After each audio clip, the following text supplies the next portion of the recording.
Hello friends, ओम श्री गणेशाय नमः। जय श्री कृष्णा। आप सभी का स्वागत है आपके अपने यूट्यूब चैनल पर। फ्रेंड्स, आज हम आपको इस वीडियो में बताने जा रहे हैं माघ मास महात्म्य के दूसरे अध्याय की कथा के बारे में।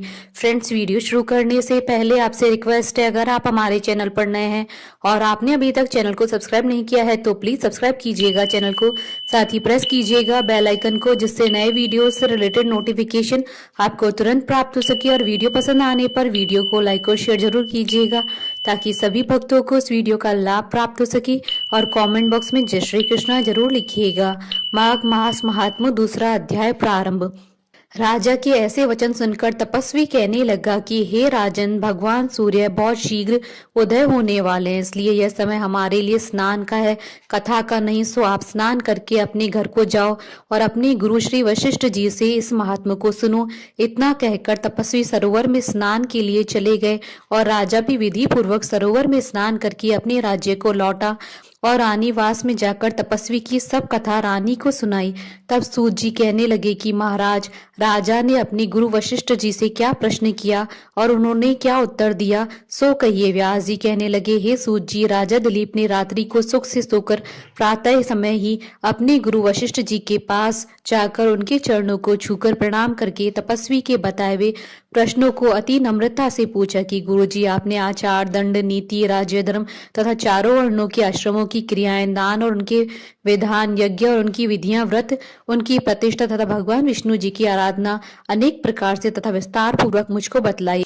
अब मैं आपसे माघ मास के स्नान के महात्मा को सुनना चाहता हूँ, सो हे तपोधन, नियम पूर्वक इसी विधि समझाइए। गुरु वशिष्ठ जी कहने लगे कि हे राजन, तुमने दोनों लोगों के कल्याणकारी, वनवासी तथा गृहस्थियों के अंतःकरण को पवित्र करने वाले माघ मास के स्नान का बहुत सुंदर प्रश्न किया है। मकर राशि के सूर्य में आने पर माघ मास में स्नान का फल गौ, भूमि, तिल, वस्त्र, स्वर्ण, अन्न, घोड़ा आदि दानों तथा चंद्रायण और ब्रह्मा कूर्च व्रत आदि से भी अधिक होता है। वैशाख तथा कार्तिक में जप, दान, तप और यज्ञ बहुत फल देने वाले होते हैं, परंतु माघ मास में इसका फल बहुत अधिक होता है।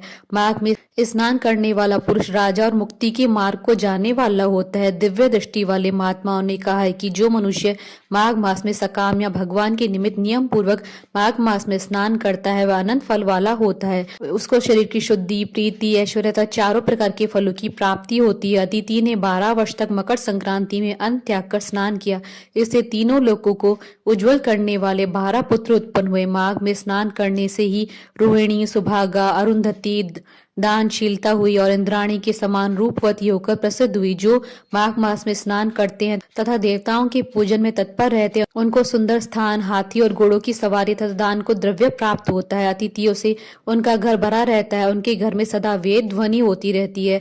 वह मनुष्य धन्य है जो माघ मास में स्नान करते हैं, दान देते हैं तथा व्रत और नियमों का पालन करते हैं। और दूसरों की पुण्य की क्षीण होने से मनुष्य स्वर्ग से वापस आ जाता है, परंतु जो मनुष्य माघ मास में स्नान करता है वह कभी भी स्वर्ग से वापस नहीं आता है। इससे बढ़कर कोई नियम, तप, दान, पवित्र और पाप नाशक नहीं है। भृगु जी ने मणि पर्वत पर विद्याधरों को यह सुनाया था। तब राजा ने कहा कि ब्राह्मण भृगु ऋषि ने कब मणि पर्वत पर विद्याधरों को उपदेश दिया था, सो बताइए। तब ऋषि जी कहने लगे कि हे राजन, एक समय 12 वर्ष तक वर्षा न होने के कारण, सब प्रजा क्षीण होने के कारण संसार में बड़ी उद्विग्नता फैली हुई थी। हिमाचल और विंध्याचल पर्वत में मध्य को देश निर्जन होने के कारण श्राद्ध, तप तथा स्वाध्याय सब कुछ छूट गए। सारा लोक विपत्तियों में फंसकर प्रजाहीन हो गया। सारा भूमंडल फल और अन्न से रहित हो गया। तब विंध्याचल से नीचे बहती हुई नदी के सुंदर वृक्षों से आच्छादित अपने आश्रम से निकलकर श्री भृगु ऋषि अपने शिष्यों से हिमालय पर्वत पर गए। इस पर्वत की चोटी नीली और नीचे का हिस्सा सुनहरी होने से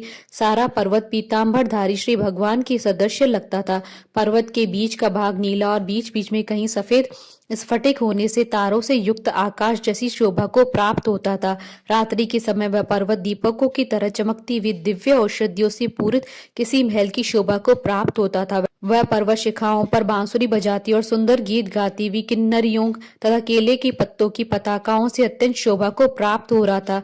यह पर्वत नीलम, पन्ना, पुखराज तथा इसकी चोटी से निकलती हुई रंग बिरंगी किरणों से इंद्रधनुष के समान प्रतीत होता था। स्वर्ण आदि सब धातुओं तथा चमकते हुए रत्नों से चारों ओर फैली हुई अग्नि ज्वाला के समान शोभायमान था। इसकी कंदराओं में काम पीड़ित विद्याधारी पतियों के साथ आकर रमण करती हैं और गुफाओं में ऐसे ऋषि मुनि जिन्होंने संसार के सब कलेशों को जीत लिया है रात दिन ब्रह्म का ध्यान करते हैं और कई एक हाथ में रुद्राक्षी माला लिए हुए शिव जी की आराधना में लगे हुए हैं। पर्वत के नीचे भागों में जंगली हाथी अपने बच्चों के साथ खेल रहे हैं तथा कस्तूरी वाले रंग बिरंगी मृगों की झुंड इधर उधर भाग रहे हैं।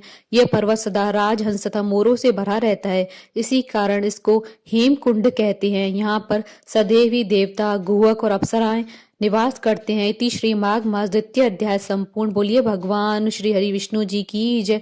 हमारे साथ इस वीडियो में अंत तक बने रहने के लिए आपका धन्यवाद। ओम श्री गणेशाय नमः। जय श्री कृष्ण।